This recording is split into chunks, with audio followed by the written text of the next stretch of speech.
video, I'm going to show you how to plant your brassicas outside. I'm going to talk to you about how to prepare the ground, any nutrients that you might need to put into the ground, and also how you protect your brassicas. Because vegetables like Brussels sprouts or kale or cabbage or any of the other brassica family are very vulnerable to pests, particularly when they're seedlings, so they need to be protected as well. So this year I've designated this piece of land directly in front of my polyhouse for my brassicas, and the first thing I have to do is prepare the ground before I can plant the brassicas. So that means I'm going to dig it over, get rid of any weeds and get it all prepped, ready to put these little seedlings in. So let's start by doing that.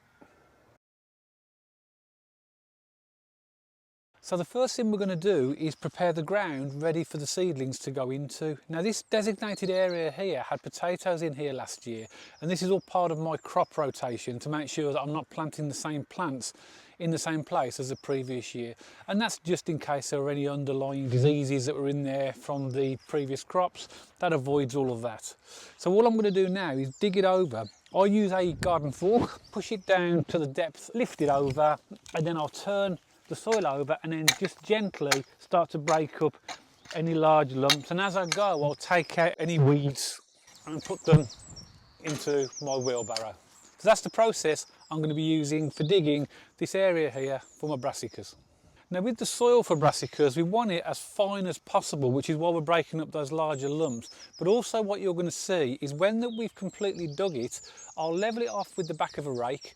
So once it's dug and levelled, what I'll do then is compact the ground down, and that's because brassicas like the ground around the roots to be really compacted. Now a lot of other vegetables don't like that, they prefer looser type of soil, so slightly different for brassicas.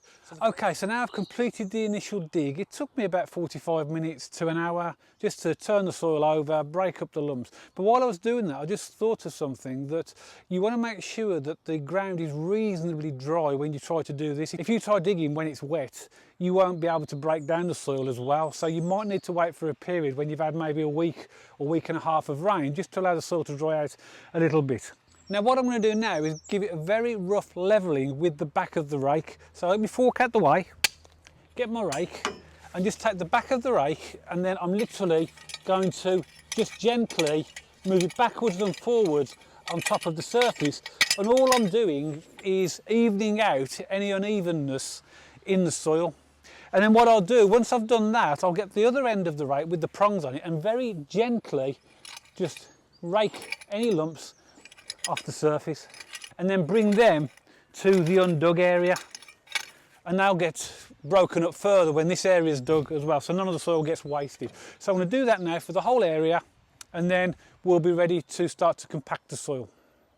There you go, so you can see the ground looks completely different now to when we started. That's the dug area there, and here we have the area that is undug, and that's how it started.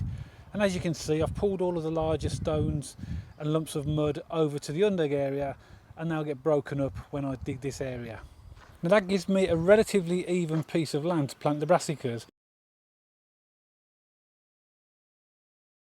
Now, as I mentioned at the beginning of the video, brassicas like compacted ground. Their roots like to be in compacted soil. So I've got a technique I use to compact the soil, which is not going to suit everybody, but it's the way I do it. If you wanted to, you could just tread on the soil, go around and compact it all. The only reason I don't like doing that is because it sometimes can be fairly uneven because of the different levels of the soil. I use a half slab. Now I appreciate that these are heavy and that not everybody can do this, but all I'll literally do is put it on there and literally drop it, and then just put one foot on it like that, lift it over, same again, and again, and I'll do that for the whole area, and that'll be reasonably compacted. Now brassicas do like alkaline soil, and remember when we're talking about brassicas, we're talking about cabbages, kales, cauliflowers, Brussels sprouts, those types of vegetables. Alkaline would mean that it would have to have a pH of above 7. 7 is neutral, so around about 7.5 is ideal for brassicas. A lot of people will provide that alkalinity by adding some lime to the surface of the bed before they put the plants in, and then rake it slightly in. Now I'm not going to do that. I tend to go for a more general fertiliser of fish blood and bone. Now fish blood and bone contains almost equal amounts of nitrogen, phosphorus and potassium, and that helps with the roots, the leaves and the general growth of the vegetables. It's a bit of an all-rounder. And I have used fish blood and bone on my brassicas for many years, and I always have a really good harvest, so I know that it works. So all I'll do is just take a handful and just gently skim some over the surface of where I've just dug. So all I'll do now is cover the rest of the area that I've just dug with fish blood and bone. Then I'll give it a very light rake with the pronged end of the rake, just to rake the fish blood and bone into the surface. Then we'll put the brassicas in and then we'll water afterwards, and then that will allow the nutrients from the fish blood and bone into the soil. Now there's always plenty of questions from vegetable growers about when is the right time to sow your plants outside. Now clearly it isn't just the plants themselves, it's also the weather conditions and the time of year that's important. But if you're looking at the size of the plants, typically you want them to be around about this size for brassicas. You can see that the plants are around about 4 inches high, 3 or 4 good healthy leaves on them, and the stems look really healthy, and that would tell me that this is a good time to plant these out. So that's what we'll do first with the kale, and then we're going to do the same with the cabbages and the Brussels sprouts.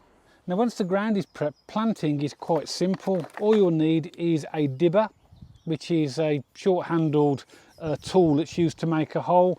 And what I'll do then is put the dibber in the ground, rotate it to make a hole. Then I'll take my plant out of the seed tray just by squeezing the compost at the bottom, and that will allow me to get a nice module out of the tray, pop that into the hole, and then squeeze my fingers around the plant, but not ever touching the plant at any time, and then just compact it in. And that's as simple as it is, and that's the first one in, and we're going to go and do that now for the rest of the row and for the rest of the brassicas. I'm going to space them at about 18 inches apart. And now that all the brassicas have been planted, we need to water them. And what I'll do, rather than use the rows on the watering can, which can flatten them a little bit, I'll take it off and just gently get as close as I can to the plant and just add a little bit of water, just so it's going to the roots. I'm not trying to damage the plant in any way, I'm just trying to get something right down to their roots. The danger with the spray is it covers quite a large area and it can sometimes flatten the plants, which we don't really want to do. Of course, when they've adapted to the ground and they get a little bit larger, we'll be able to water them directly with the rows. So as you can see behind me, the brassicas are all now planted, and you'll also notice that I've added netting to protect them, and that is really important, that when you plant brassicas you net them immediately. Otherwise, particularly butterflies, and if they lay their eggs, caterpillars will decimate your crop very quickly. Also, if you don't net them, birds, pigeons particularly, will start to peck at them and they won't last very long. I've used scaffold netting. And if you want to create a quick and easy netting cage just like this behind me, then check out the video on my channel where I show you how to make this just by using canes and plastic bottles and obviously the netting. Really simple, really cheap. I do hope you've enjoyed this video, and I do hope you picked up 1 or 2 tips. And if you have enjoyed it, don't forget to give it the thumbs up. And if you want to subscribe to the channel for future videos on how to sow and grow fruit and veg and 1 or 2 recipe ideas, don't forget to press the subscribe button. And I'll see you all on the next video.